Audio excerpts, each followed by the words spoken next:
All right, team, how we doing? This is Coach Dana Cavalea coming at you with the Becoming a Champion show, where we are all about inspiration, motivation, and encouragement to move you along your high performance journey. And this week, we're talking about good leaders, and we're going to talk about bad leaders, because if we're going to talk about good, most specifically great leaders, we have to also talk about bad leaders. And I tell you what, if I were to ask you right now to think about bad leadership and bad leaders that you've had in your life, I bet you some names are popping up in your mind very, very quickly. But the same is probably true if I were to ask you to think of a great leader. Who's a great leader that you've been around? Who's a great leader that's in your life? You see, there are definitely more bad leaders than great leaders, but great leaders have a tremendous impact on our life, and we can't forget that. And when we come across one, it's amazing what happens to our game, what happens to our sense of security as we go about our work, whether it's our professional work or whether it's our work in sports, whatever it may be.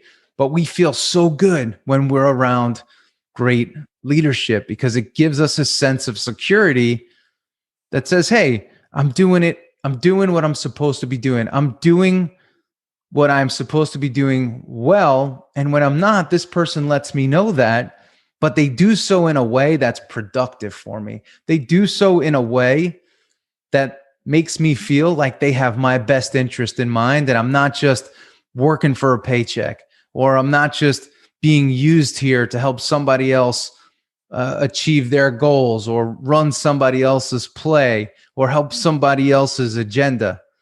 That's what great leaders do. Great leaders say, hey, we're in this together, man. We are in this together. We're going to get through whatever it is that comes our way. We're going to get through it, and we're going to move towards what it is that we all set out to do. And that's a very, very powerful thing. And I come across so many leaders today that say, I can't get my people to do this. I can't get my people to do that. And right away, it makes me ask the question, like, are you spending the time with your people? And they say, Coach, I don't have time. I'm so busy.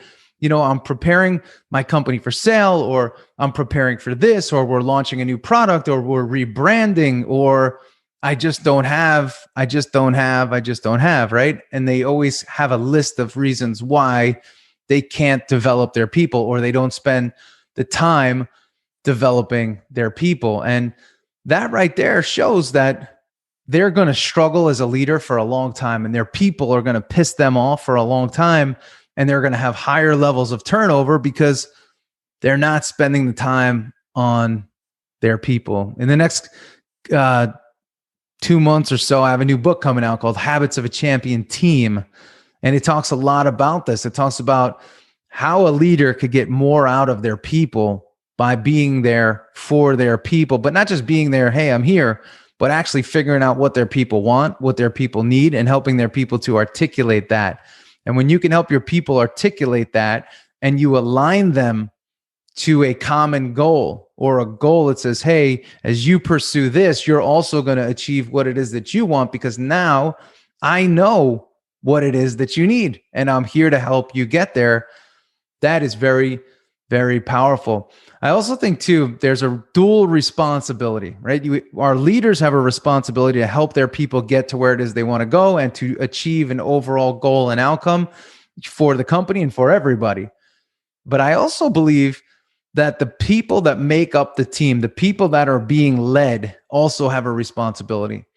And that responsibility is to tell the leader what it is that they need, and or tell the leader the best way to communicate with me, right? The team member. So if I know how I work best and I can share that with my leader, wouldn't that be powerful? Hey, this is how I work best. If you want the most out of me, this is what I respond to. I respond to you pushing me hard, driving me. I'm a former athlete. Challenge me.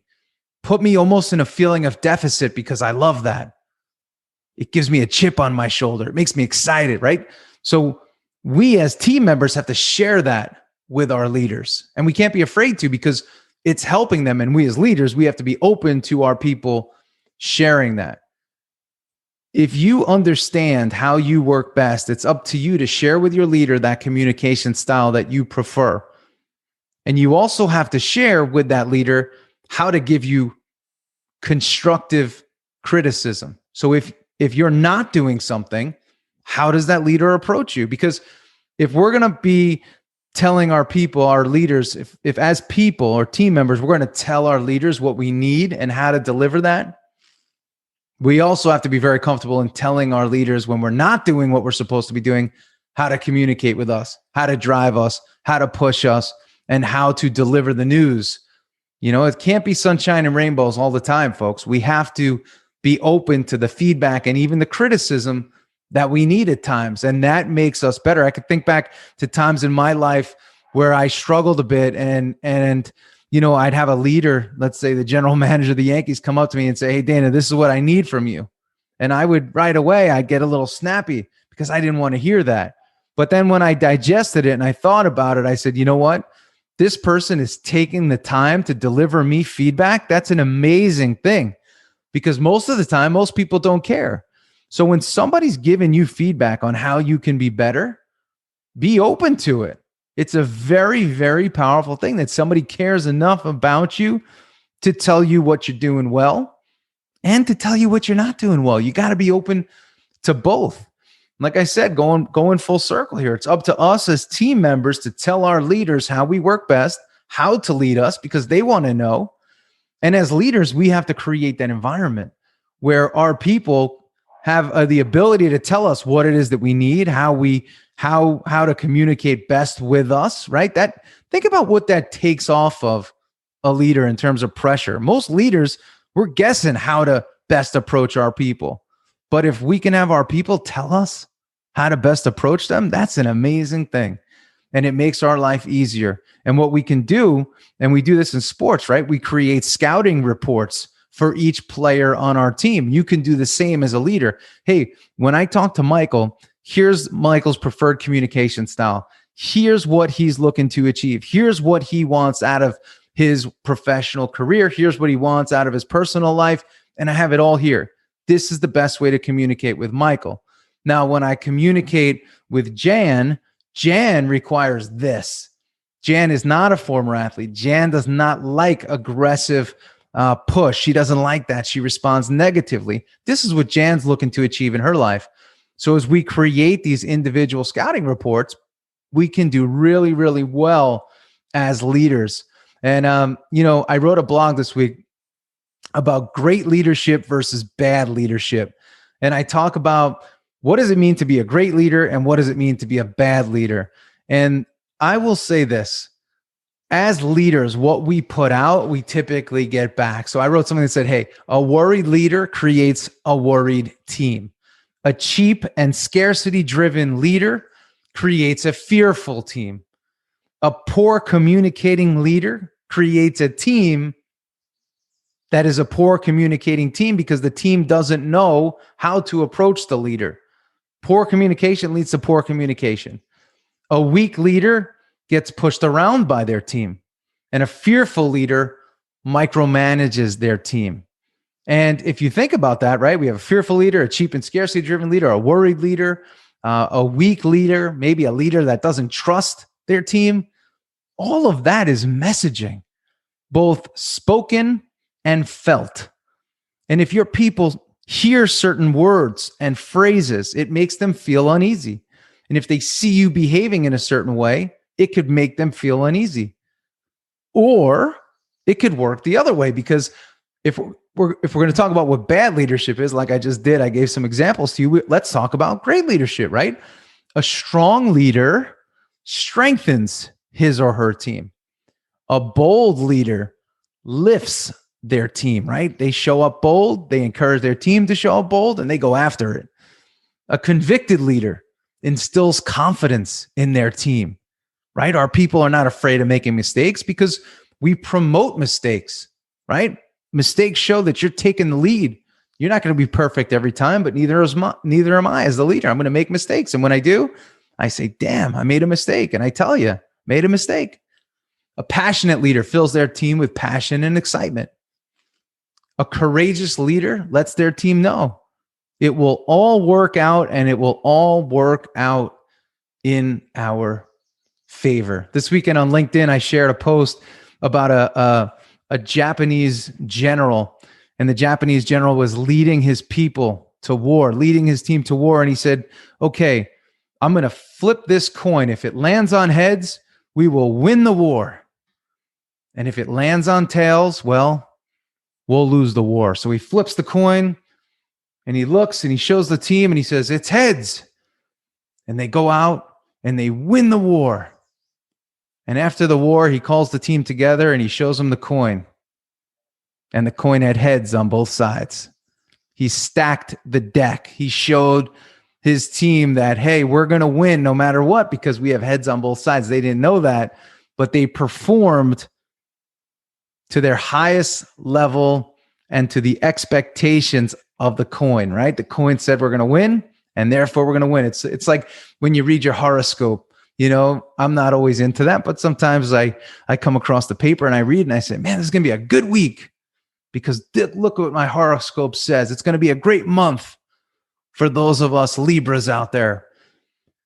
And we believe it. It's the same addiction we have to, say, a fortune cookie, right? We read this fortune cookie and we say, yeah, that's great. I relate to that. Or for those of you that drink that yogi tea and on the top of the tea bag, the part that you hold, it has that powerful saying, and it motivates us and it inspires us, and we relate to it. So always look at your life as a double-sided coin with heads on both sides. And no matter what you flip, you stack the deck because you believe what's going to happen. But as it relates to leadership, you can do that for your team, just like that Japanese general did. He brought his team together. He showed them what they're capable of, what the outcome is going to be, and the team performed. And that's great leadership. It was a great example and a great story because it shows us that we can actually truly inspire people to be great through our leadership and get them to believe in something bigger than themselves, get them to believe in each other in order to achieve that something bigger than themselves. And this is what makes it all fun. I speak to you every week. I come on this show, the Becoming a Champion show, to make you a champion and to make you operate, to make you lead, to make you be a part of championship teams. But it starts with great leadership. And it's a word, I always say this. Every time I talk about leadership, I say it's a very overused word and it's spoken of in such Pollyanna context. And it shouldn't be. Leadership's gritty. Leadership can be dirty. Leadership takes guts. Leadership may force you to call somebody out and say, hey, you're sucking right now. And today I see some struggle in leadership. I see in some companies, and listen, there's always a need for an HR department. But an HR department shouldn't be running the company. The leader should be running the company. People shouldn't be afraid to call a play as a CEO and as a leader because of what HR thinks. Leaders out there shouldn't have to do certain things because of, what this HR department is saying they should be doing. We have to do what's best for our people. And sometimes that means challenging the norms and challenging what everyone else is doing and saying, hey, that's great that they're doing that, but we're not. We don't have to do everything that other companies that are written about in the Wall Street Journal are doing. We don't have to do that. We don't have to lead our teams the same way that every other author is saying to run our teams. Something today, right? Everyone says, love your team, love your people, love each other. And I've been a part of many winning teams. And you know what? That never took place until we won. And then we loved being with each other and we loved winning together. That's what we loved to do. But we didn't walk up to everyone and say, I love you. You're, you know what I'm saying? It's not that. That's perfect world, again, this Pollyanna viewpoint. And I'm not saying you should hate anybody either. But what I'm saying is let's approach our work with conviction. Let's approach leadership with an edge. Let's approach everything we do and demand excellence from ourselves and demand excellence from our teammates to our left and right. It's more about excellence than it is love.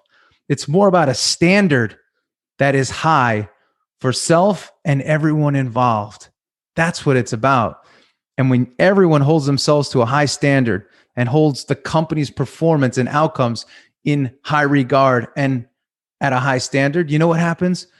You win. And there's nothing more fun than winning. That's what we should all love. We should all love to win and win together. Winning alone, it's all right.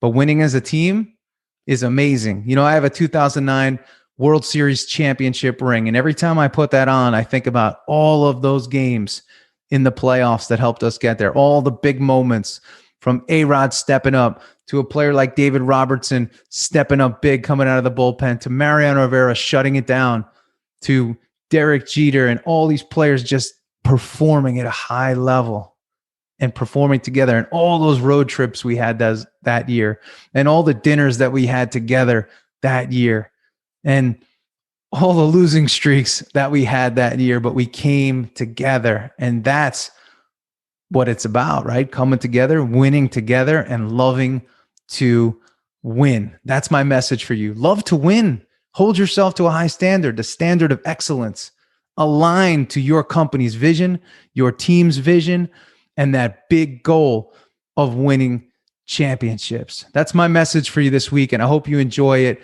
But leadership's tough, and let's get serious about it, and let's not just approach it like a fun topic. You know, business is competitive. Team sport, team play of any kind is competitive. And let's have fun competing. Let's not shun competition, and let's not shun winning. We got to talk about winning, and we got to talk about winning. And if we're going to talk about winning, we have to talk about winners. And that's what I want all of you to be, winners and champions. And you are. You have to see yourself as such, elevate your standards, elevate your game, and elevate everybody around you, and you will do a lot of winning. That's my message. I hope you guys enjoyed it. If you did, like I always say, I'm trying to build this team of champions. I'm trying to spread this champions gospel. I need you to do it. So help me do that, and let's spread this message. And if you know somebody that could benefit from it, share it. If you're watching this on YouTube, give us a like, give us a subscribe to the channel. And if you're on iTunes, please give us a review. And 5 stars is always appreciated. And for those of you that are not on my daily blog, head on over to danacavalea.com. It comes out every day. I write Monday through Friday, something inspirational, 30 seconds, 60 seconds, or 90 seconds, no more than that. And it'll get you poised and primed to attack your day. See, I'm a coach. First off, I'm a coach, and I coach people every single day. I coach companies and teams every single day. And I know this. You must be touched every single day with a message. And that message keeps you focused, and it keeps you trending. You can't make your leadership and your development a once in a while thing. It is a daily thing. Much like a baseball player takes batting practice and fields ground balls and plays catch and stretches every day, the same is true here. You got to be touched every day.